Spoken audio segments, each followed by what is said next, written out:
Welcome, Kevin. How are you? I'm doing well tonight. How are you? Very well. Very well. Very I well. actually have good. I have at least one good example for tonight from an interview that I did earlier this week.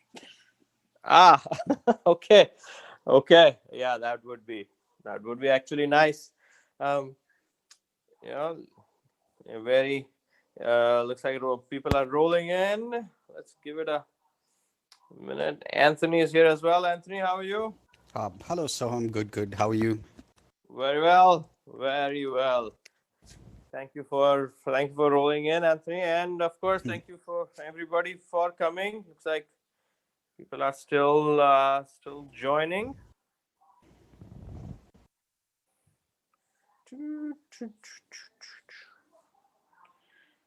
Okay,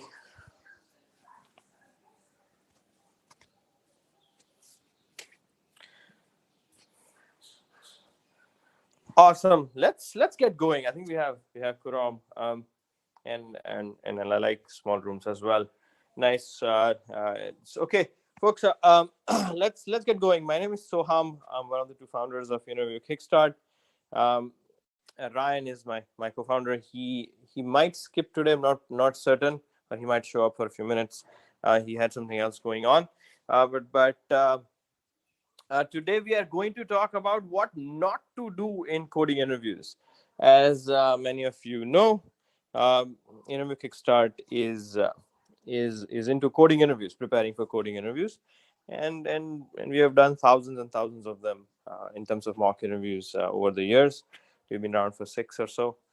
Um, and we are in this club called Great Careers in Tech, and we usually meet every Thursday night to talk about some or the other interesting thing. Um, it's a good idea to follow the club, follow each other, and such, so you don't miss the events, and you can just generally just track where everybody is and such. Yeah. Let me just go and introduce some of the speakers here. Actually, I'll just have them introduce themselves. Steph, thank you again for coming. You come every time. Steph manages all operations at IK. Um, and let's see, Kevin, would you mind introducing yourself real quick? Sure. Hi, everybody. My name is Kevin Finley. I'm a hiring manager at Amazon. I'm a participant in the Bar Raiser program and have done many interviews. I'm quite familiar with this process, and I've seen definitely some go off the rails. So I hope to share some of that with you tonight. Perfect. Awesome. Thank you, Kevin. Welcome. And Anthony. Hello, everyone. This is Anthony Rajan. I currently work at Facebook, where I lead a small team on ML projects. So I've been on both sides of the FAANG, both as an interviewee and interviewer, and hopefully that helps a bit for everyone. Awesome. Awesome. Awesome. Thank you, Anthony, as well. Folks, the general format of the room that we have been following is about half an hour of just chit chat, um, uh, just examples, trying to understand interviews or whatever topic on hand, and then the rest half an hour will take questions. As we are discussing and stuff, please do raise your hand if you have any questions and comments and such. Don't let your question escape. Like they say, the only stupid question is the one that is not asked. There is nothing stupid about interviews. Um, okay, let's get started. So today's topic is about FAANG coding interviews, right? Like specifically coding interviews, what not to do in coding interviews. Um, there and the title is chosen specifically because there are a lot of things that one can advise on what to do this and do that, do this and do that. A lot of that is sort of contextual. um, there's like a shorter list of things to not do, you know. Interviews are more like a date than they are like a test, right? The the only similarity with a test is in terms of preparation. You could prepare for interviews these days, especially for coding and such, but But once you are in the room, whether it is a physical room or a virtual room, it's more or less a date. It's more tilts more to a date than to a test, because your goal now is to build a proper relationship with the other person, and so to speak, convince them to work with you, right? Um, and so, and there are a few things not to do, right, in that sense. Let's see. Let's get started with just one decent starting point on this. Um, I will start with an anecdote, right? And that might be interesting. So there was one interview I participated in a few years ago at Box. It was physical at the time, and the person kept looking at the clock in the room. Just kept looking at the clock in the room. Every few seconds, every few minutes, they would just look at the clock on the wall, and and and and like, there's really nothing wrong looking at time, right? I mean, time is the most valuable asset. Why wouldn't you be looking at it? But that interview was just very strange. Like there was so much anxiety about that it was like borderline ridiculous to be looking at the clock all the time. Now, I don't just mean to say you shouldn't do some behavioral things only. We're not going to talk just behavioral stuff, some technical stuff as well today. But that level of anxiety, it's quite interesting. um, Kevin, do you have thoughts on that? Like, there are a lot of people who are very anxious during the interviews, and they end up doing some things which they don't even themselves know that they are doing, right? Like looking at the clock on this. Um, do you have examples like that? What do you think about it? So I'm pretty lenient on that, actually. I've Hmm. been through my own interviews, and I understand that managing the anxiety that comes with it is a thing. Mm-hmm. Um, what I actually view that as a failure of the interviewer myself. I go Interesting. considerably out of my way to make sure that the person is at ease. Right? It is Mm-hmm. never the purpose of the interview to examine someone at their worst. Right? The interviewer's job is to get you at your best. And I've had actually several loops where the performance of the interviewee changed as soon as they hit my interview. Like, so you would get Mm-hmm. non inclines before me and then inclines after. And that was attributed very much to the way the interview was set up. Because even the candidates themselves, they were honest. They're like, I don't think I'm doing very well. I've been kind of nervous. And then I would just have a conversation with them. So I do think that, the thing as an interviewee you can do is have a conversation, just like a chit chat with that first interviewer. Get a little bit at ease, do some things to introduce yourself to the environment, whether that be come in with a drink, even if you don't plan to drink it. Do things to just make yourself part of the environment and feel like this is a normal thing. I'm not sure Very that was interesting. I'm not sure it was Yeah. very specific, but hopefully there was some kernel in there that could help. Yeah. No. That makes all sense. Anthony, is that how you would start the interview? Also, like, is that sort of top of your mind as well? Especially interviewer or even interviewee. Uh, Um, yeah, generally as an interviewer, we keep the interview introductions really short, right? Because as you know, right, at Facebook and probably Google too, the timing is a pretty big issue, right? And what you mentioned is a genuine issue. So that might be due to many factors, right? Either the candidate was nervous, or he did very badly in a previous round, or he was just not prepared for the timing, right? A lot of people prepare to solve one problem in 1 hour, and then you come to Facebook, they say two problems in 40 minutes. So maybe there is some background of preparation that's missing too. But generally, you should consider the interviewer as your friend too, right? They're trying the best to help you succeed, but at the same time, they want you to do pretty well in two problems in 40 minutes. So generally, there's this guideline which you also propose that's like 20 to 25 minutes per problem, 5 minutes for analysis, 12 to 14 minutes coding, 5 minutes testing. At a certain point, you do look at the time, right? Maybe every 5 minutes or so, but every single minute seems a bit too much. It's probably not helping you and not right. helping you think of complex stuff. Makes sense.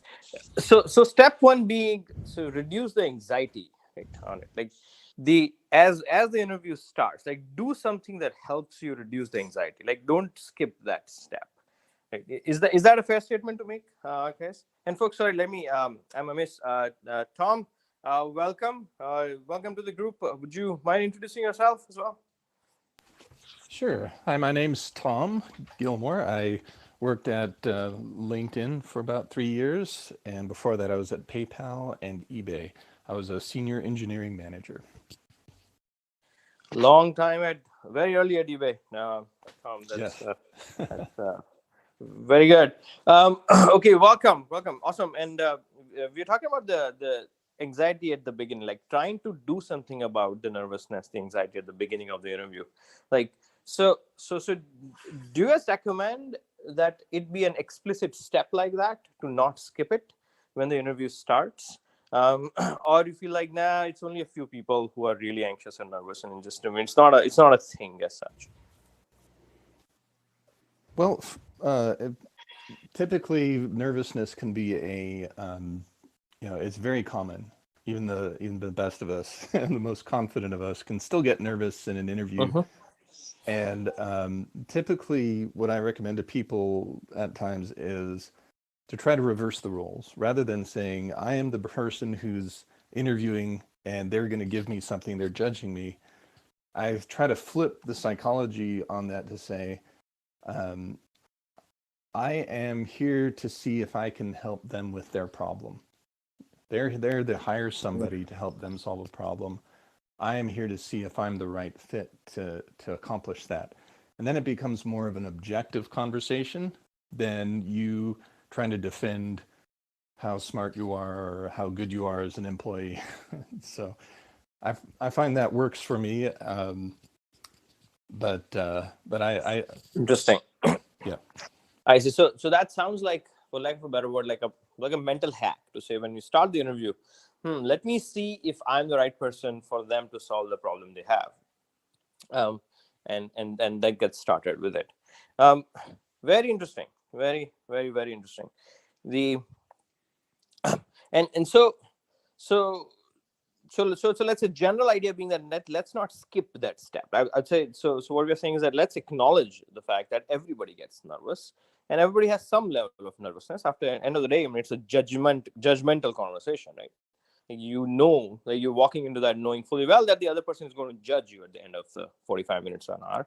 So let's not sort of skip that step, and let's acknowledge that, okay, I may be nervous, and even if I'm actually not, I don't feel like it, and I may be nervous, and so let's do something about it. I mean, like a quick thing, like and in many cases the interviewer also acknowledges, like Kevin said earlier, interviewer goes out of the way to make the candidate feel comfortable. But and if that has not happened, then do that first, right? Like take a minute or two to do so first, right? So that and then let's say the interview proceeds right afterwards. And generally what I've seen is that often interviews go sort of fairly binary, especially in the coding side. Like if you know the trick in the problem, or like the algorithm or the pattern in the problem, then you're like, aha, I can see it.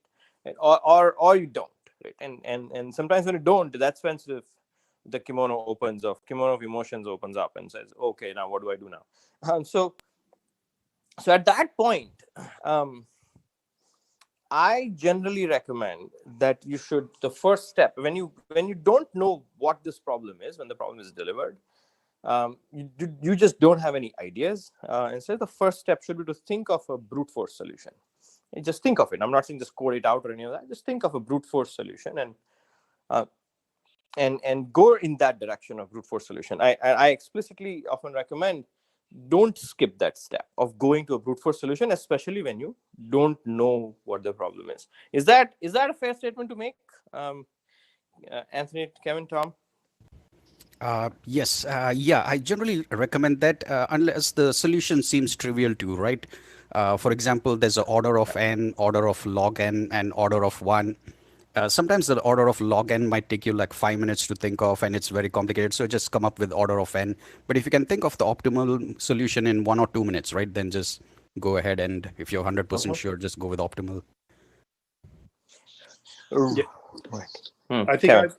I would echo those comments as well. It's more important to be talking and thinking and demonstrating. You don't Mhm. have to be right, but you do have to. You don't have to be right every moment. And Mm. don't get me wrong, there is some value to being right. It's an interview, and as mentioned, it is ultimately a judgmental process. Mhm. But the most important thing you can do is demonstrate logical thinking and a train of thought. I thought of a second example that happened in an interview pod that I did the other day, where the candidate didn't say a word for 8 minutes, even though I was giving some subtle hints to say something. And finally, at the end of 8 minutes, I just said, "Well, what are you actually thinking? Because you haven't said anything or written anything." Yeah, yeah, exactly. Many times that exact thing happens. Um, One other way I've seen it manifest is especially slightly early career candidates. When I deliver a problem, they and say they're not able to think of any direction to go, they just start typing public static void main args, right? And if they come from Java, and they just keep staring at the screen after that. Um, and here I am thinking, okay, looks like they have figured it out and they're going to finish it, and wow, this is great. And then, like, after that first line and two braces, nothing happens.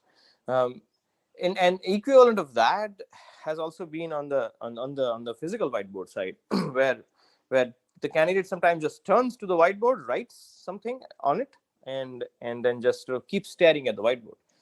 Um, and don't do that is generally my advice.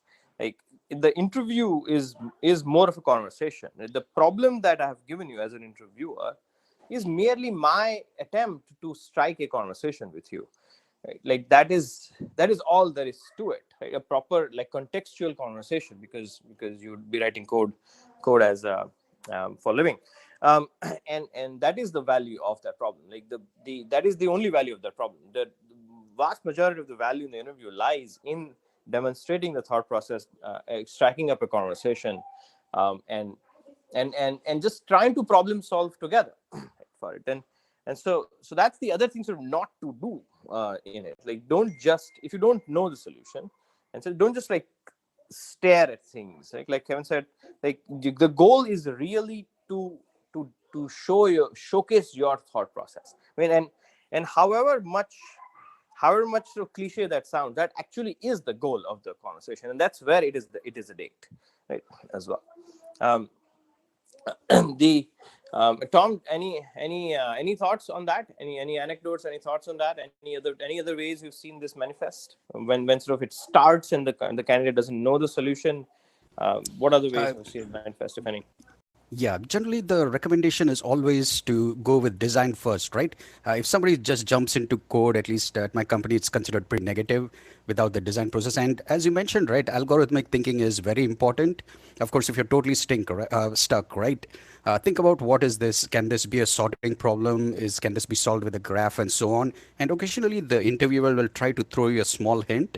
And in some companies, right, it's not about the interviewer helping you to a solution. Of course, they give you tiny hints, right? But you're expected to come up with the solution on your own. Whereas in smaller companies, I think they give you the partial solution or not. But I think even at a lot of the top places, they avoid giving you a partial solution unless they're just going to scrap out the first problem and go to the second one. So some thinking on your own is required too, but with a bit of help. Yeah, and I would certainly echo that, and that you definitely don't want to just jump into coding. Part of the interview is how you engage with the interviewer and how you collect information from them. You may spend all this time practicing leak code problems, and you know the answer to every leak code problem, and they ask a variation of it. And if you're not paying attention to what the interviewer is asking you to do, and you just jump into the leak code solution, it's that also reflects not as well. So definitely asking questions up front, understanding the logic, the intent behind what the interviewer is asking, even if it's easy, just to solidify the requirements so that you can show them that you understand what's being asked. Makes sense. And taking the other path, right? Sometimes people like, okay, wow, I've seen this problem before, right? And very early, very quickly, they blurt out and say, I know this problem. This is that problem. This is exactly this problem. And then they just start, like, they get very excited. And I appreciate that. I mean, it's people put in a lot of effort for interviews, and when they see something that they may have even done a little bit, like, there is a lot of excitement to that. Um, but very, very often, like, that excitement is short lived. Like, it comes a little too early for it, and the interviewer either changes the problem, or it's actually not the problem they're thinking about, right? So in that case, I often advise that, don't go on an extreme like that. Like, don't blurt out that, aha, this is the greatest problem that I've seen, and this is exactly how it is done, right? And also don't be on the other side to say, I've never seen this problem. Let me try and put all my might behind it, right? Kind of thing. So the general recommendation that I typically have is to sort of, stay in the middle. If you feel like you might have seen the problem, and don't assume that it is going to be exactly the one that you have seen, right? It's possible that the interviewer is looking for something else. It's possible that there's actually not the right problem, not the same problem that you have seen before. And so try and keep it non-committal, right? Like, don't be on extreme on that, and try and keep it non-committal, and say, if you want to say anything about it, which I think you must, you must say that, hey, look, I might have seen something like this before, right? And sort of leave it at that in between, right, for it. Does that make sense, guys? Kevin, Anthony, Tom? Like, if you present a problem and the candidate seems to have seen it before, like, what do you expect from that, and in terms of do's and don'ts from the candidate side, knowing fully well that that could be a double-edged sword?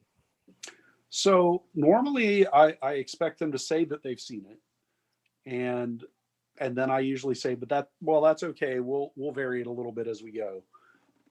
If the candidate has seen it, which is usually apparent whether they have or haven't, Yes. based on how they deal Yes. with it, I will vary it as we go. Right. So, like, we are trained interviewers. We actually know what to do if you've seen the problem. And it's better to be upfront and honest. I think I've seen this, so probably I want to do this and that. I don't know. Did you want to throw in a couple of little variants?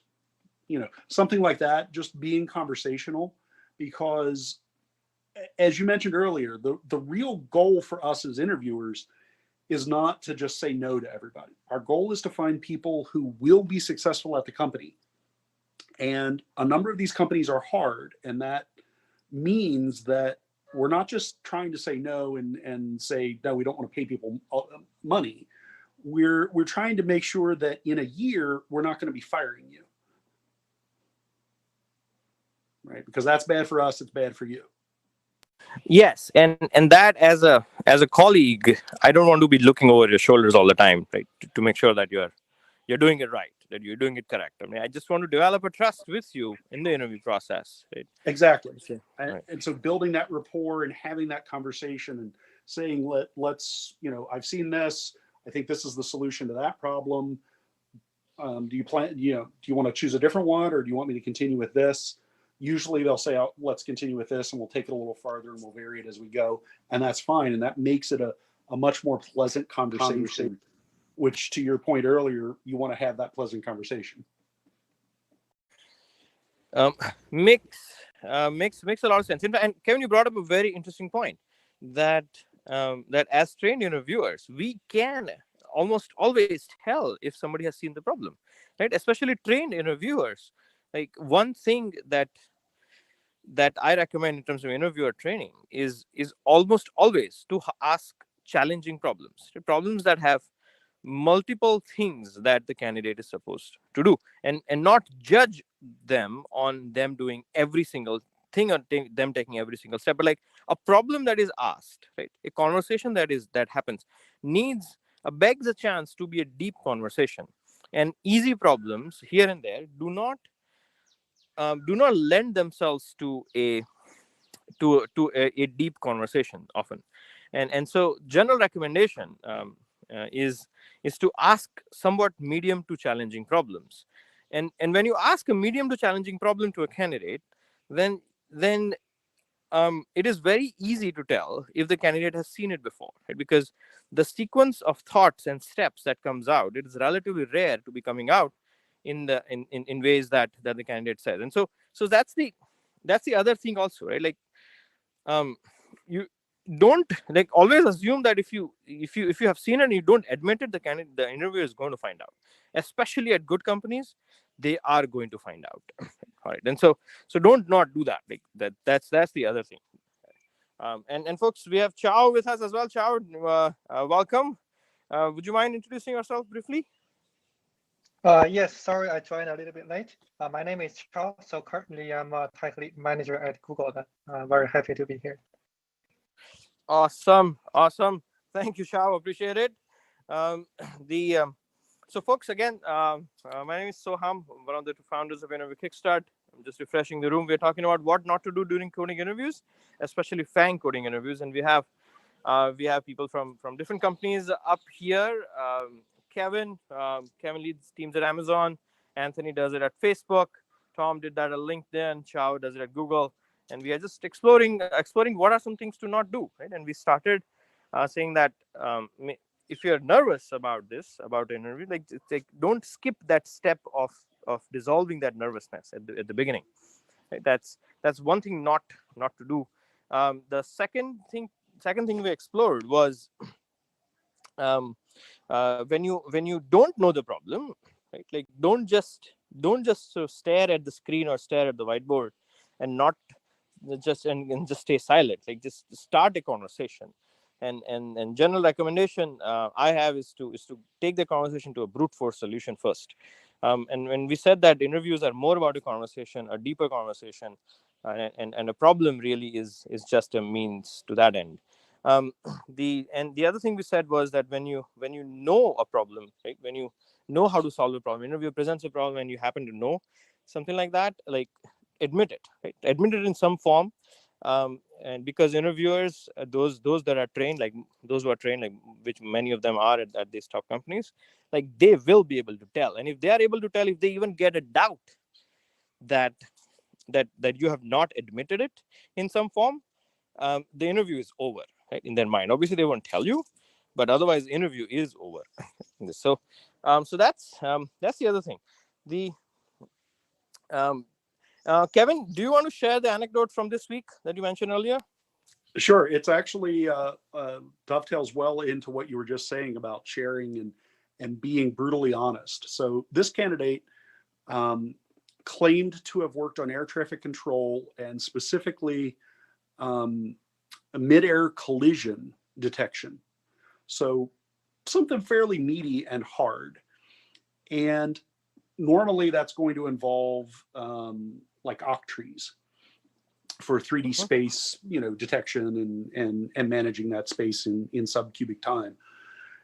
This candidate couldn't actually deal with my binary search tree problem at all. Like, really couldn't deal with it. And that brought extreme doubt in my mind that he had even been truthful about any of his past experience, because he had claimed to have rewritten air traffic collision detection from scratch because it was a replacement for some system that was buggy.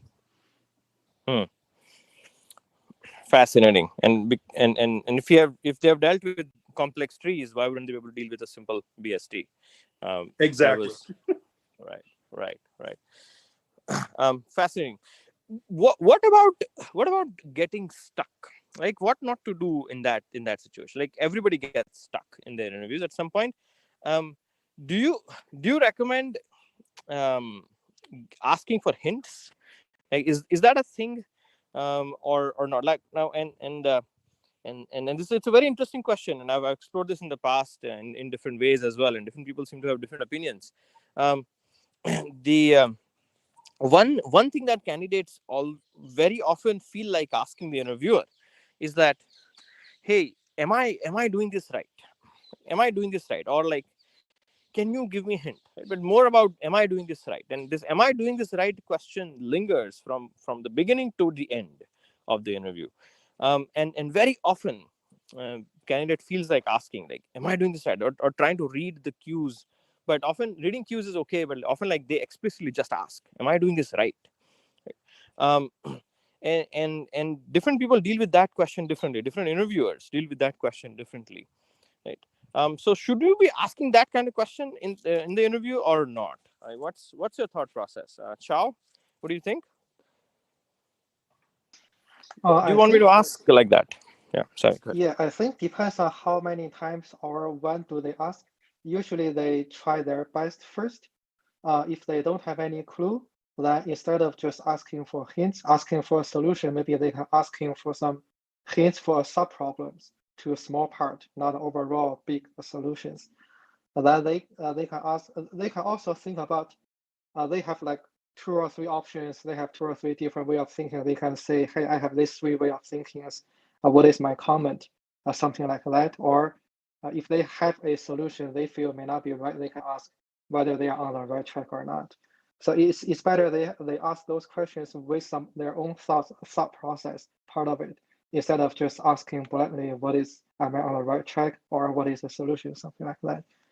So I think many candidates they may feel asking a hint equals fail at the end, but in Google it doesn't work that way. Many times they solve a solution with some minor hints from interviews. They are still getting a pass at the end. So yeah.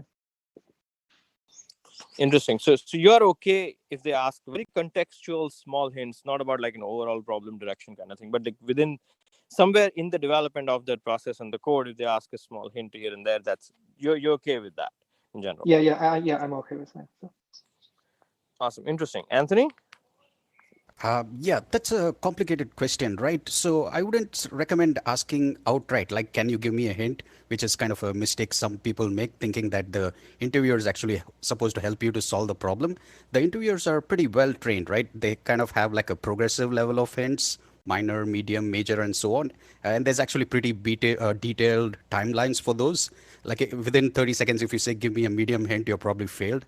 But after 10 minutes, if you say medium hint, maybe there is a leeway. But as to second what Shao mentioned, right, you have to do your work first. For example, you could say, I've tried sorting this, right? Can I do some kind of optimization this way or that way? And throw out like 5 or 6 ideas, right? Then the interviewer might tell you, oh, yeah, idea number 4 sounds okay to me. Maybe you can proceed that way, but not explicitly say when you're totally blank, right, that you do this way. So, yeah, it's a lot more complicated. And at a certain level, you do bad. Like if you maybe get 2 major hints in an interview, you probably failed. A few minor hints are okay, but once you've crossed 2, 3, or 4 medium hints, maybe you're in a red zone.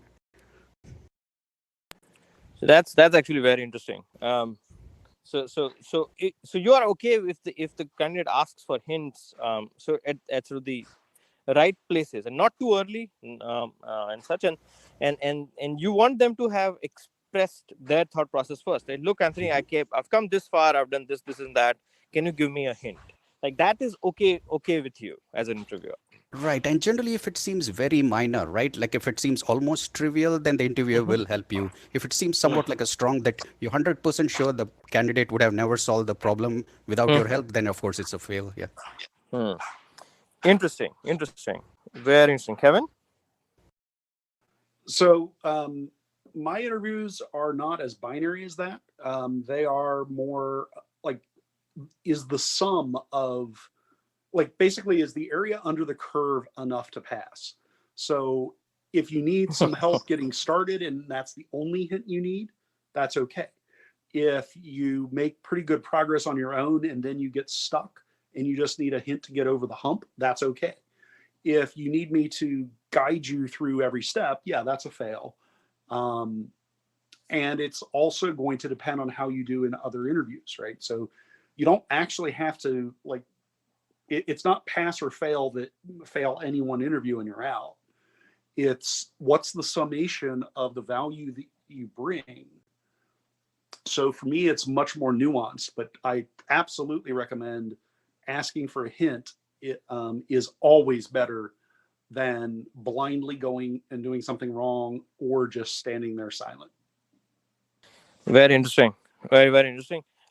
folks, again, just quickly refreshing the room. We will start taking questions in a couple minutes. Just want to finish this one up first. The I this it's very interesting. Like this question is very subjective. Like we saw three different views in last 3 minutes on this. The I have also talked to interviewers who just don't want you to ask for hints. Like, for example, if you ask a question, am I doing this right? Like, am I on the right track? Right? The interviewer would turn around and said, do you think you are doing it right? Do you think you are on track? Right? And so this is where it's a date, right? So this is one of the things. There are many other things that happen in an interview, but this is one of the things where it is a date, right? Where everybody thinks it is slightly different, right? Dealing with it differently. I will Yeah. say on that asking, am I on the right track, is always unproductive, because that is neither that's asking not for a hint, that's asking for a judgment of how you're doing, which explicitly we can't do. And even if we could, it wouldn't actually progress the interview, right? Our entire goal with the interview is to produce a conversation that mines for data, and that doesn't get Makes sense. Yeah, that's actually quite well expressed. Like the whole goal is to mine for data and just get more and more signal, or in other ways, other words, like Kevin, you said, area under the curve. Very, very interesting. Very interesting. Okay. So, and let's shift slightly to behavioral conversation as well. And the one big thing in the behavioral side, which I often see candidates do, is that they often demonstrate low energy. And culturally, there are some cultures where it is very appreciated to be modest, and modesty is equated to being low energy. And so the candidate doesn't see anything wrong in being like very low energy through the interview, very low key, low energy through the interview. And often this happens in senior engineers, engineering managers, those interviews as well. And I feel like, that's just not right. Like, even if you are habitually low energy, this is an interview, right, at the end of the day, and so you should perk it up a little bit. Like, you should start speaking a little bit louder, maybe faster. I mean, it's not very difficult to fix once somebody points it out to you. But this having low energy is a very explicit thing that I see in many interviews, and often it gets discussed as well, to say, the candidate did solve the problem, but for a senior engineer, they are quite low energy. Like, I can't see them influencing enough for it. So one thing to not do is to just demonstrate low energy through the interview. Obviously, don't go the other side. Also, but don't just be low energy. That's one of the thoughts in my head. Like, what do you guys think, Tom, about it? Well, the energy level, if that's who you are, so I always tell everybody, be the person that you're going to be when you get hired. Don't try to be somebody else.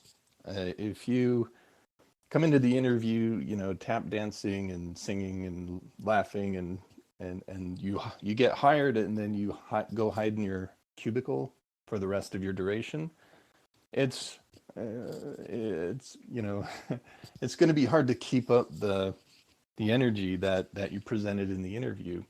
I think, but at the same time, enthusiasm is good. Showing that you're enthusiastic about the job that you're applying for, the company that you are wanting to join.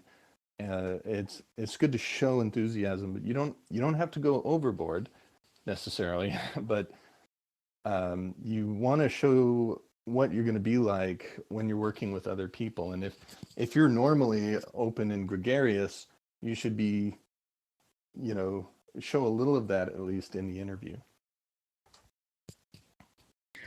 That's very interesting. Okay, Anthony, do you have a take on it?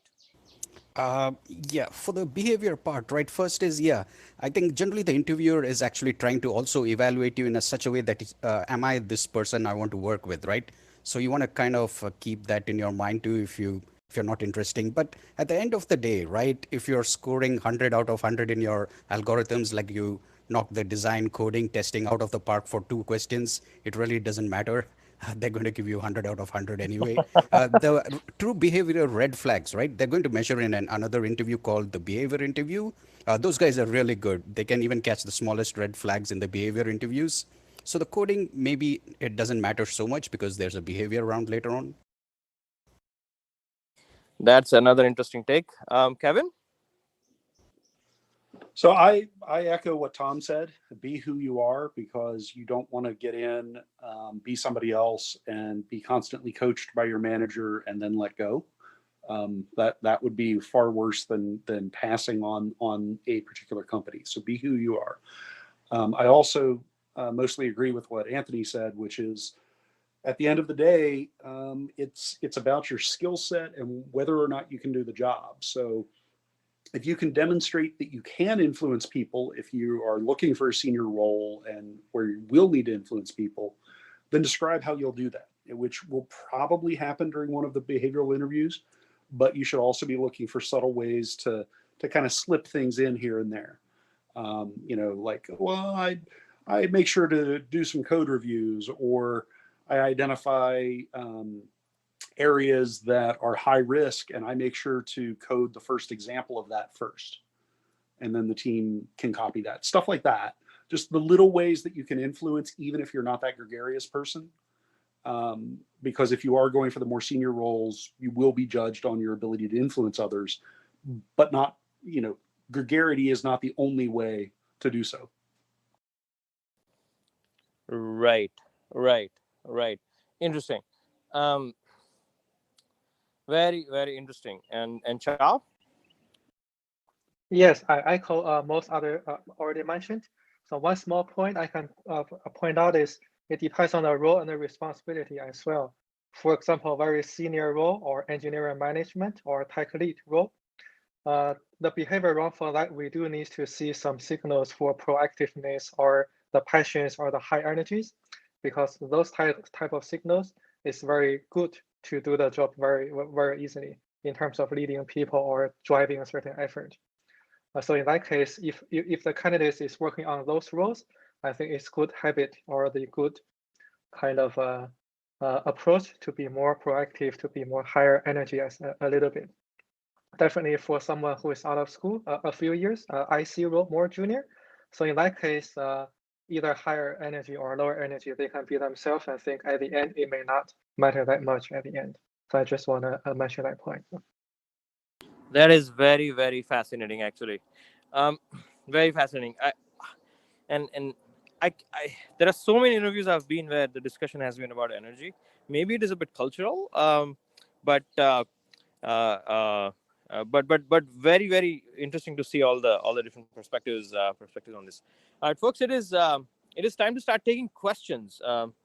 Thank you very much, folks, for staying with us so far, and we'll take interesting questions. Almost always we have interesting questions. Naveen, do you want to go first? Hey, Swam, can you hear me? Yes, go ahead. Awesome. I wanted to ask you a couple of questions. So, in one of the mock interviews, I was excited, and in the other mock interview, I stayed calm. And the reason I wanted to see how I am perceived here. So, in the one when I was calm, I was judged as not curious. Is it like how does the interviewer really look at a candidate who is staying calm instead of just overexcited and over enthusiastic? How does the candidate look like? And the second question is, you asked about what if the question is already known to the candidate. Let's say if I tell the interviewer that I have already seen the question, and now the interviewer changes the question to something else which is very tough, and now it's like I'm shooting on my own foot because I don't know how to solve it, and I'm struggling hard, and I missed this opportunity because I couldn't solve it on time, within time. So these are the two different questions I wanted to ask you. Excellent questions. Somebody want to take them? Kevin, do you want to go on this? Any thoughts? Sure. I definitely have some thoughts on the if you have seen the problem. So one way to do it is to show that you know the answer. All right. So you produce the answer and then say, but to be fair, I've done this before. If you're afraid of getting the something that's too hard, hopefully your interviewer is not going to go, oh, well, this guy's prepared, so I'm going to go find the hardest question I can and give you something completely different. The usual response should be, I'm going to vary that question a little and explore how deeply you understand that solution. That should be the goal. I can't guarantee that is the goal with every interviewer, and interviewers have different levels of training. But to your other point about being curious, so maybe it was about energy, but hopefully the observations about curiosity revolve more around what the behaviors you actually express. So did you ask a question? Did you just take the question as is and go, or did you probe a little bit? Like, well, do you mean this? What are the bounds of how I can do this? Ask, find out should hopefully be really the origin of a non-behavioral observation about curiosity. Right now at Amazon, we every interview has both behavioral and technical components, but at other companies sometimes they're very rigidly separated. But if you just have the mock interview and it's just a coding process, then the only observation they should be making should be off of if you're asking questions and probing deeper rather than observing your energy. And I could add one more thing to that first Please. question, which is not every interviewer sees the same thing. So depending on who it is that you talk to, who you interview with, their perception of you could be different from somebody else's. So always keep in mind that even whereas you're trying to compare your behavior in one and another, the only thing that's different is the interviewer, and so that when you're going in for interviews at these companies, each person is going to come with a different perspective.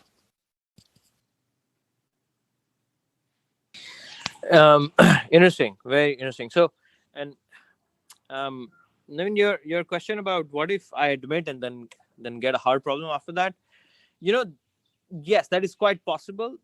But to Kevin's point, interviewers are not looking for you to do that, right?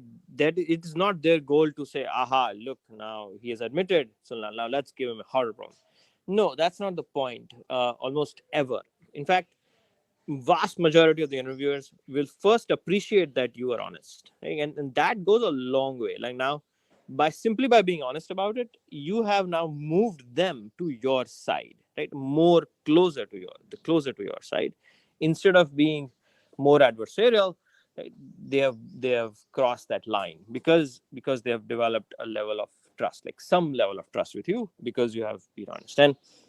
And once that happens, like, they don't automatically just pick out a harder problem to do. And even when they do, right, the final judgment takes into account the fact that you were honest up front, right? And genuinely this was a completely new problem to you, and it was a hard problem, and you made only certain amount of inroads in it, right? So it's never judged in isolation like that, right? The whole thing is judged. And I know some companies just isolate coding from everything else as an interview type, but what I think is that every interview is actually a behavioral interview, right? Coding also, it's behavioral, right? At the end of the day, if they only wanted to see your coding, they would just send you a HackerRank test or a code signal test or something like that, right? And then like 4 of them pass, and then offer letter will be generated automatically. But that's not the case, right? They go to a long extent, like they go great lengths to bring you on site and have an engineer talk to you for 45 minutes to an hour, and not just one, like 4 or 5 of them, right? Like the company spends a lot of money in interviewing, right? If they just wanted to ask a coding question, they wouldn't go do that. I mean, that the companies are smart, right? These are large companies built by smart people, right? This is something that they figure out. um, so there is a strong behavioral element in every interview, and so that is why you shouldn't be bothered much about, hey, what if I admit and get a harder problem, and this is the whole thing is judged in its entirety as such. Okay, awesome. I mean, thank you for asking question. Hopefully the answers were useful. Yes, Yeah, Swam. So, awesome.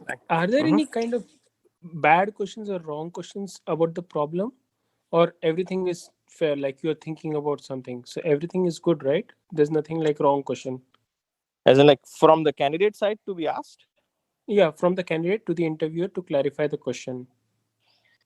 No, there's nothing like a wrong question as such. No, like like I said, obviously the answer is contextual and on in what sense and such. But like, unless you're asking some like same question over and over again, like, yeah, that's not good. But Yes. but otherwise, no. Yeah, Okay. Thank you. excellent. Abid, do you want to go? Hello, Soham. Thank you very much for putting it together. It's a very good discussion. And actually, I have been on the both sides, and I have felt in many ways that most of the time it's not a low energy, and candidates are excellent. It's just their cultural thing, and they are coming from Yep. either humble families or from their, whatever their culture is coming up from. But I have dealt with it, and it is hard to open those guys and ping them a questions. And I have picked some candidates which were on that area.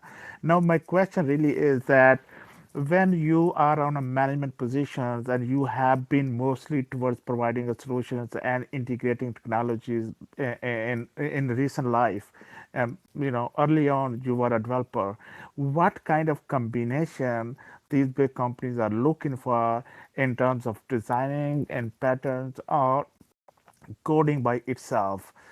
Should we be perfect or technology agnostic, or you know they are going to have a kind of leeway and ask some designing question more towards management side?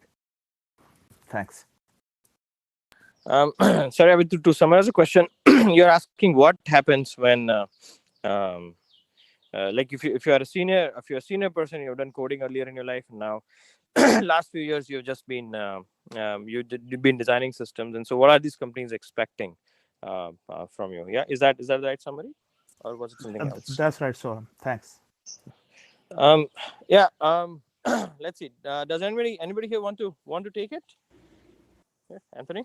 Yeah, I have a bit of advice. So there are two types of roles, right? One is the IC level where you can go pretty senior to IC 6, 7, and there's the manager level where you can go M1, M2. So the bar for coding is pretty different for each of them. For IC6, for example, right, which you could be a very senior tech lead, the coding bar is actually the same as regular algorithms as IC5. You have to be pretty good. With a manager, the bar is somewhat lowered. You get the same broad set of problems, but they don't expect you to code as much. But they do want to see the problem-solving part itself, where you can come out with the algorithm. So at least you need the algorithm theory for that. But the code, of course, you don't have to complete like a regular IC. Interesting.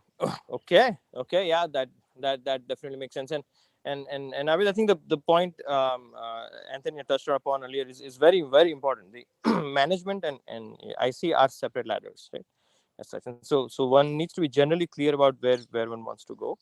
The and IC ladder has the same compensation as management as well, and sometimes in some cases it is higher, right, as well. So the so it's not a compensation thing. It is more about what you really want to do, right, in it.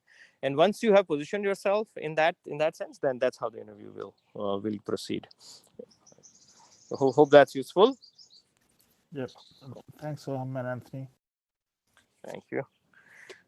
Tarun.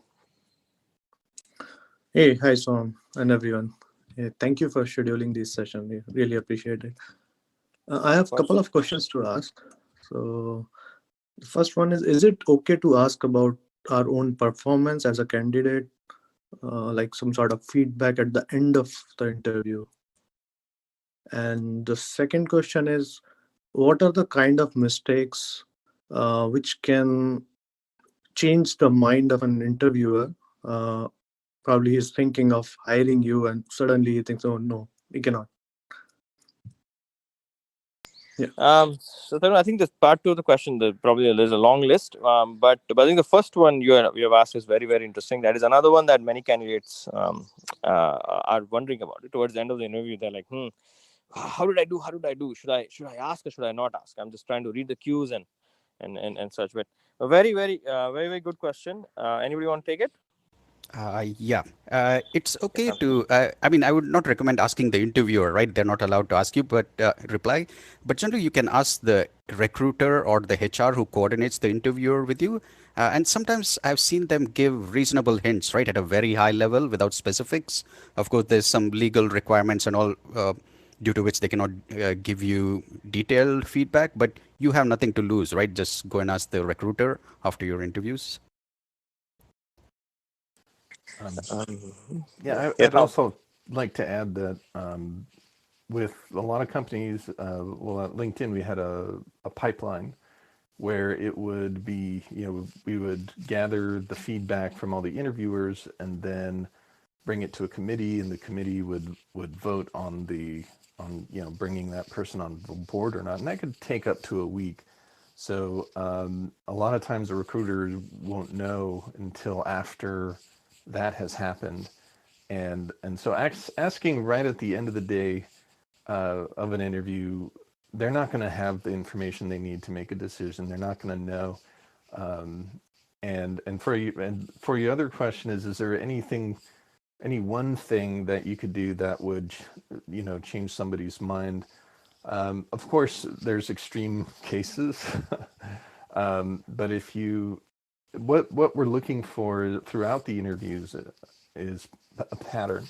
So if you exhibited a particular behavior in one interview, but didn't exhibit it in any of the other interviews, that would be taken into consideration in that, well, maybe that was just a one-off. But if you see the same behavior across all the interviews for that day, for that on-site, then you might go, well, this might be a problem. So you would have to repeat that problem over and over again. And unless you say something illegal or if you say something that just would be not reasonable.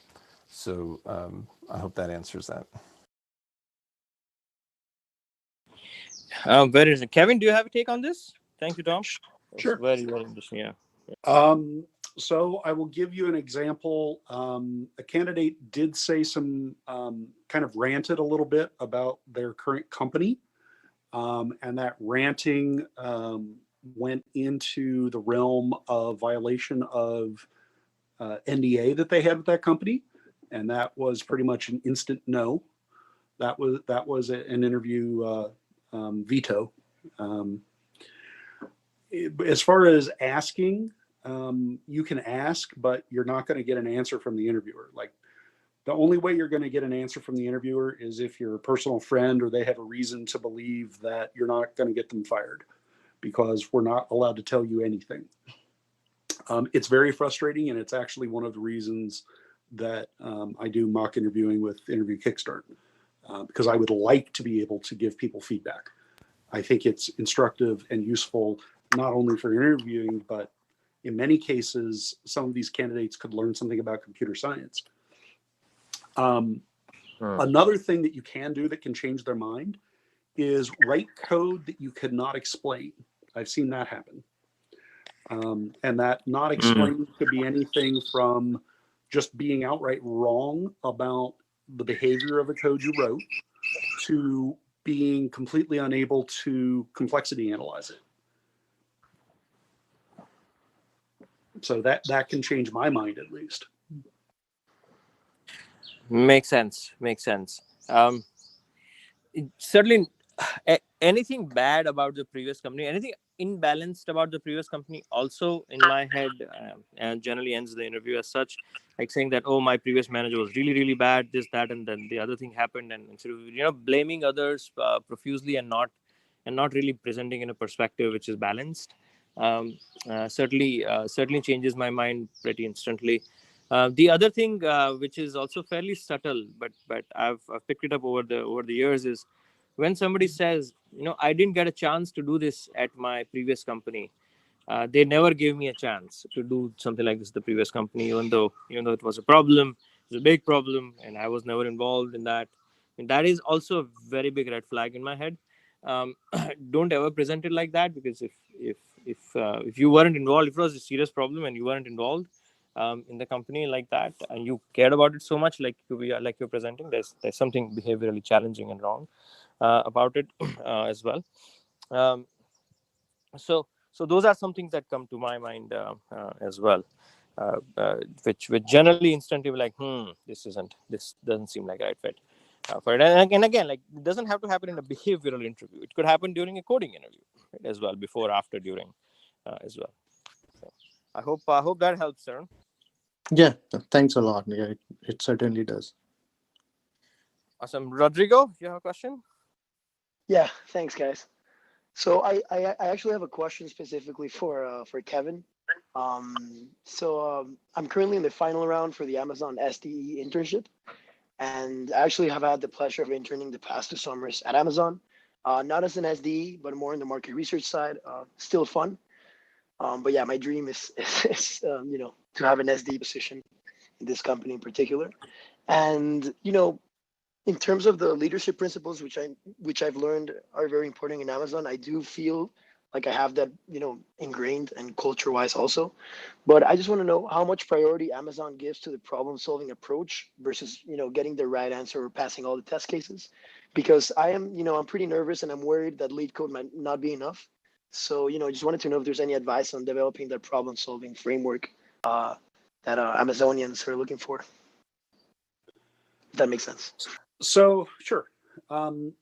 Leadership principles are very important. I think I prioritize them greater than some interviewers, especially newer interviewers. Gotcha. But it's important to get to a working solution. Now at Amazon, we teach that every candidate should get to a solution, and that even if you have to nearly write the solution for them, because every candidate should walk away feeling good about the interview experience, even if we say no. So I have a certain number of hints that I will provide, and by the time I'm providing them, it's probably a no. I will sometimes in the virtual interview environment now, I'll like fix some code for them so that they can progress. Almost uniformly, if I'm doing that, though, it's a save the candidate experience, and the interview itself will be a no. So I think it is important that you try to get to a solution, and you try to do so, have that conversation with the person. So if you're just getting it wrong, and they're not saying anything and you're not saying anything, that's probably a no. Like, even, no matter what your LPs are. If you come close, but you had a good train of thought and they have reason to believe that given another 10 minutes, you would have solved it, assuming you do reasonably on your other interviews, it's probably fine. So it's the totality of the candidate that's really looked for. Got it. Thank you so much, Kevin. And yeah, and in terms of, I know it's a hard question, but being able to train that problem solving approach, I guess, just comes with practice, right? I mean, there's no other way around it, right? I mean, yeah. I've had good and bad interviews. I've been on the good and bad interview side at Amazon, even internally. Like, it's like, you're like, but I actually do this job for another team. And, so sometimes it's just luck of the draw. Okay. It's luck of the draw with the interviewer. It's luck of the draw with whether you're having a good day, whether you got sleep that night. Yeah. Definitely Totally. Not getting sleep is a do not do. Like, do whatever you can to get a good night's sleep that night. Excellent. So, and don't sweat it, right? Like, you can re-interview. That's why the companies allow re-interviewing, right? We know that it's kind of luck of the draw. Got it. All right. Well, thank you so much, guys. Thank you, Kevin. Thank you, Soham. Of Good course, luck. thank you. Thanks, Kevin. Rupal, do you have a question?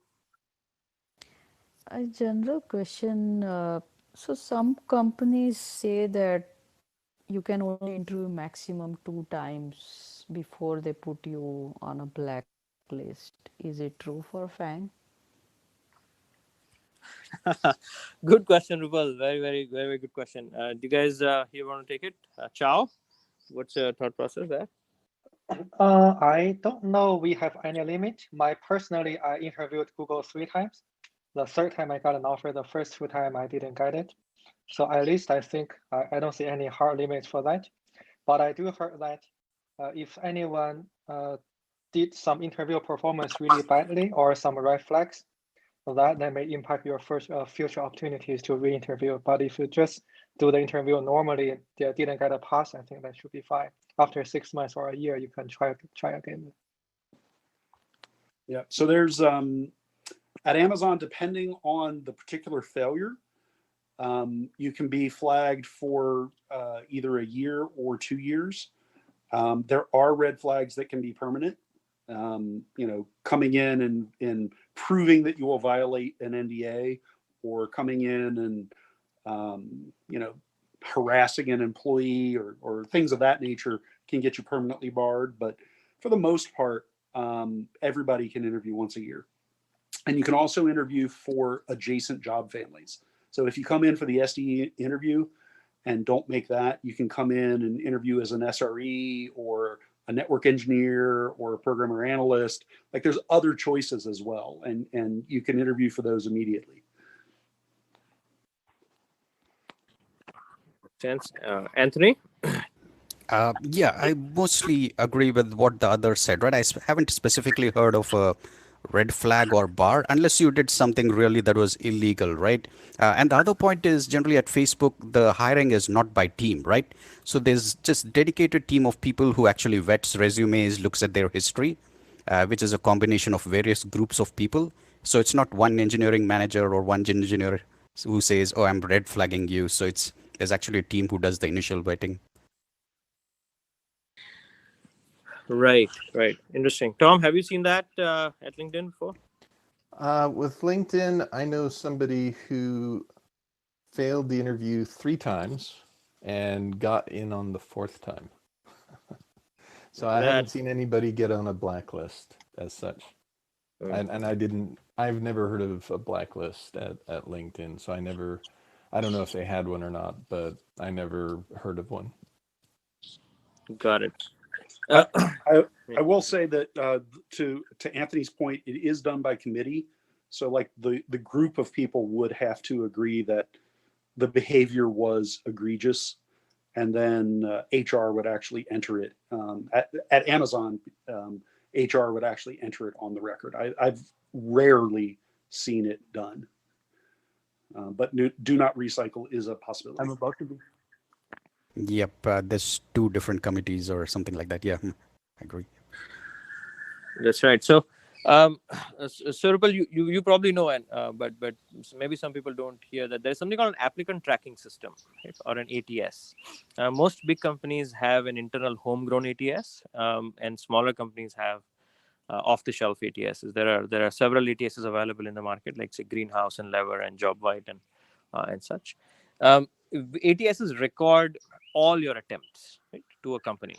When you apply to a company by an email address or the name and the address and combination of it, like that's the unique key, the primary key, and all your attempts are recorded. So if anybody wants to search for what happened in the last interviews, it is always available, right, for it.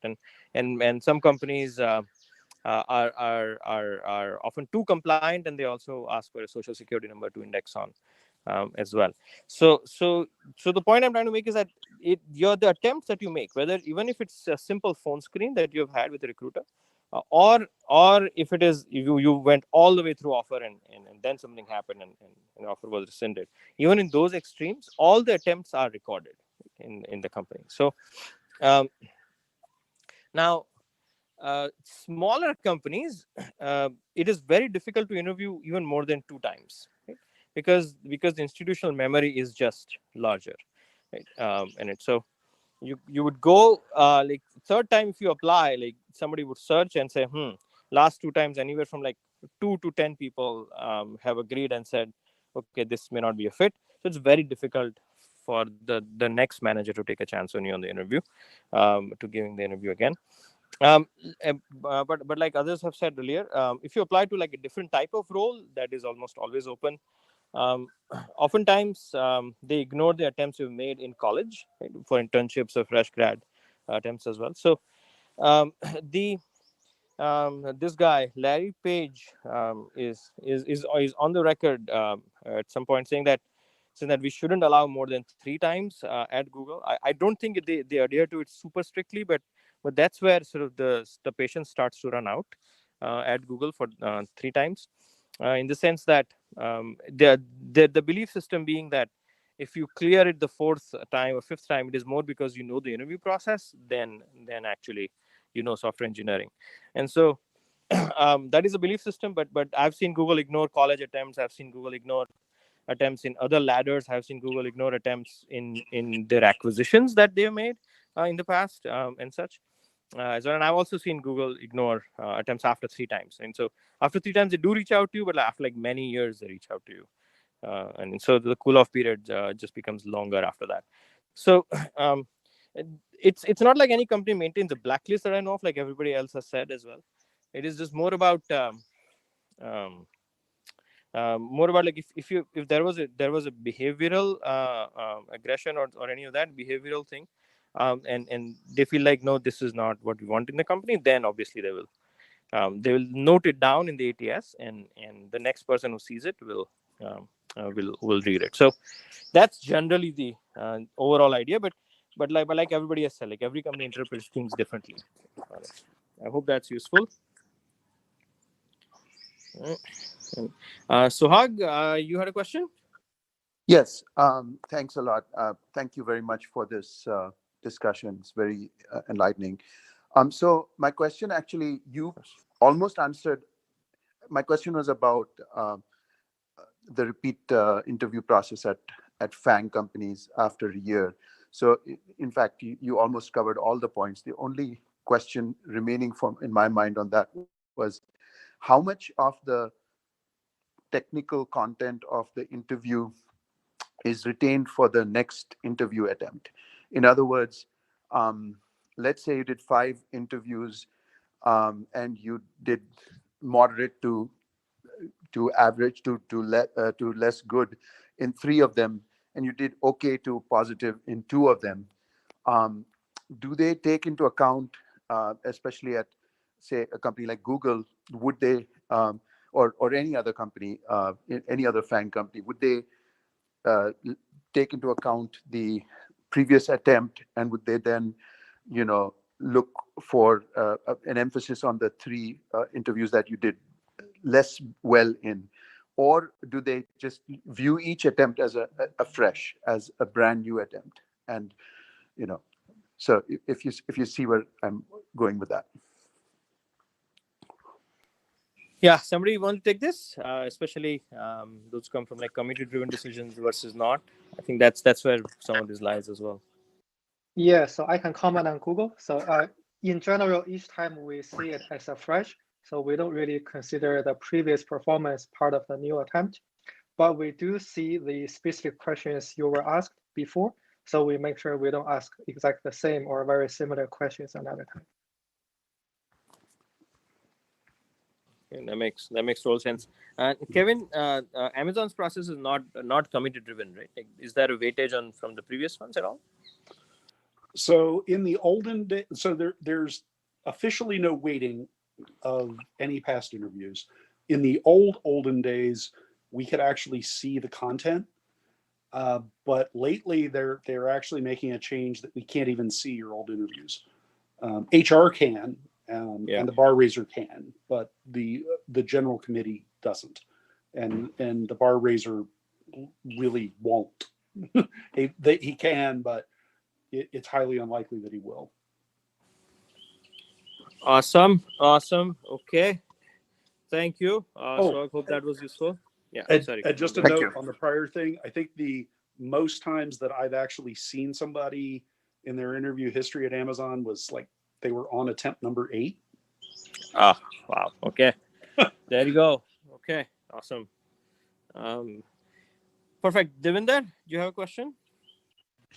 Hey guys, yeah, I think Kevin answered a bit of this, but let's say you answer some question, the interview tweaks the question, and then you're a bit lost or caught off guard, or like with remote interviews, something distracts you. What do you do to, just buy yourself some time to reorient yourself? Like, what's a good strategy for me as an interviewee that doesn't turn off the interviewer? That's the question. Excellent question. Tom, you want to try this? I'm sure you have some thoughts. Sure. Well, if you're caught off guard, you might want to just preface by saying, that's an interesting question. Let me think about that for a moment and see if I can come up with with an idea or with this. If you need to take a moment, explain to them what you're about to do, and engage the person. But it's hard. It's hard for me to know the context that you're talking about. But if it's a question you're not sure how to answer, it's okay to say, "Hey, let me think about this for a moment, so I can think of the proper context." Does that answer your question? I think so. So I'll give you a little bit of context. I had something like this happen where I basically just kind of did some small talk for like 30 seconds till I figured out what I needed to do, and then I jumped into it. And it didn't result in an offer, and I was kind of wondering, they can obviously tell me what the reason was, but I do know that I solved the question, and I was wondering if there was something about that sort of like, just kind of trying to pitch some small talk in the middle while I'm trying to figure things out, if that might have been sort of like a nod in the negative direction. Well, if the small talk was not about the topic you were discussing, possibly. It's hard to know what's going on in the mind of the interviewer, to see if you're like shifting focus and you're, oh, I don't know how to do it. So how's the weather? If you start jumping around, it might show a lack of focus on the actual problem. But at the same time, it could have been something completely different. Okay, so yeah, this is very, very, I guess, like situational. Yes. It is situational. It is very difficult to tell oftentimes why you didn't get an offer if you didn't get an offer. Hiring is and everybody else. Hiring is a very complex thing and doesn't follow a linear path. You may have put your best foot forward, but there are like 15 things that happen behind the scenes, and you won't get an offer, and nobody might, and the rec might go away, or like the rec might change, or like whatever the candidate pool they had, and they would go back and say, oh no, that other candidate was better for some funky reason. Like it's a like if you think healthcare and immigration are broken, like welcome to hiring. So that's often the case in general. But I hope that was useful a bit. Thank Yeah, you. and if I can add something, right? Mhm. Generally, in the middle of a problem, right? I think what Deventer means is you get a huge twist of problem, right? That is pretty complex. So I would say even try solving it as an entirely new problem itself, like go through the same problem solving phase. Don't assume you'll get the solution in 2 or 3 minutes. The interviewer might have meant it to be a whole new problem itself just by extending the first problem so that it kind of becomes the second one. Yeah, that's fair enough. Thanks. Awesome. Sagar? Yeah, I saw. Thank you guys. Those suggestions will definitely be useful. So I just have one doubt, like in my recent interviews. After my first round of coding challenge, I had second round with the development manager, and before that, I just read the Glassdoor reviews about the company, and they were not quite positive. So people were saying like they like kind of heavy firing, and other things like that. Things are chaotic. So I was like, I asked this question to the development manager who was interviewing me. So do you think it is a good idea to ask in that interview, or shall we have this question for the hiring manager at the end, or not talk about it at all? Because I just wanted to know the both side of the story. Sorry, Sagar. There is a lot of disturbance from where you're speaking, and so which question exactly is it? Which question should you be asking or asking? Sorry, I So didn't I get was to. my question for the interviewer was about the Glassdoor reviews that I read. So I asked him like they didn't Oh, look oh, oh. that positive, Mhm. like everything was like 1 star. um, that is a very interesting one. What do you guys think?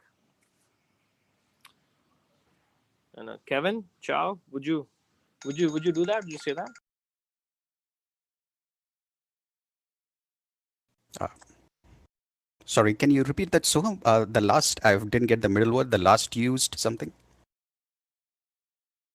So I guess question is that if the Glassdoor reviews of a company are not very good, can you Oh, discuss that with the interviewers? Is it good to mention it, not mention it? What's your typical take? yeah, that's a good thing, right? So typically you would try to do this in a behavior, right? But in an interview, what you're doing is you're kind of selling yourself, right? So is that going to help you in some way? Maybe this is something you might ask after you got the offer, but would that really help you clear the interview? Of course, I don't see it giving you a negative score, but yeah, but if the company really is that bad, right? According to Glassdoor, maybe they will give you a negative score for asking that. Yeah. Sagar, sorry, Kevin, go ahead. Go ahead. Oh, I was just going to say, as the occasional recipient of such questions, it's really not a big deal. Amazon gets a lot of bad press. I've worked at both Amazon and Google, and I prefer Amazon. Um, it's I think it's fair game, and talk to the people about what their experience is, because that's ultimately the best indicator. Um, even if the company, even if the abstract company is outright bad according to the general opinion of the populace, it might still be a company that's a good fit for you. So bringing the topic up is fine, but ask really about what is your day-to-day life, the interviewer, and you'll get a different answer from each interviewer. I typically ask each interviewer, what do you like best and what do you like least about this company? And you get an array of answers, and sometimes the interviewers try to dodge it. But ultimately, it's a reasonable signal as an interviewee about whether I want to work for that company. And to Soham's point earlier, you are interviewing the company as well. So that's okay. Interesting. So I just I just have a completely different take on this. You know, like unless you're desperate in your life, like why interview at a company where the Glassdoor reviews are 1 star, right? As such, and so now obviously Amazon is different. I don't think that Glassdoor reviews are 1 star at all. Um, but like the days of working for for smaller companies especially early in your career are over. That's just doesn't make any sense from most perspectives. Maybe we can do another session for it, but there's nothing at all that beats working for a reputed company early in your career. Right, the kind of dividends that pays you in your career overall is just completely unmatched. So just don't even waste your time there, right? Unless obviously you're desperate. There are times in life when you just need a job, and then obviously everything is out of the window. But otherwise no.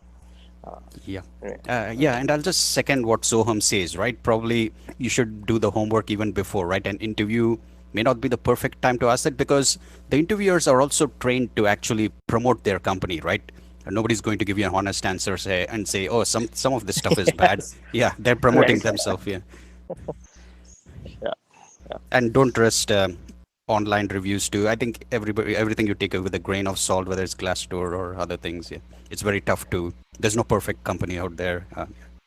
Yeah. Yeah. Absolutely. um And okay. one Tom. last point there Mhm. is, I mean, you could also ask it in a more diplomatic way, in like, what are the biggest challenges that this company is facing right now, and what are the attributes of the candidate that you're looking for that would make them successful in the role, and they will tell you exactly what's wrong with the company after that. That's Yeah, that sounds good. Awesome. Thank you, Sagar. Folks, thank you very much. I think we have come. We went half an hour over. Hope this was useful. We'll continue to do this every Thursday night. Just show up, chit chat, ask questions. Let us know if there are other topics you would like us to do as well. Reach out to me. My Twitter DMs are open. soham@kickstart.com is my email address. However you want to do this. Thank you very much, folks. Kevin, Anthony, Tom, Chow, for taking this time and providing valuable insights. I think interviewing is always a fun topic to discuss as well. And Steph, as always, thank you for coordinating the whole thing as well. And we'll see you all next Thursday. Thank you.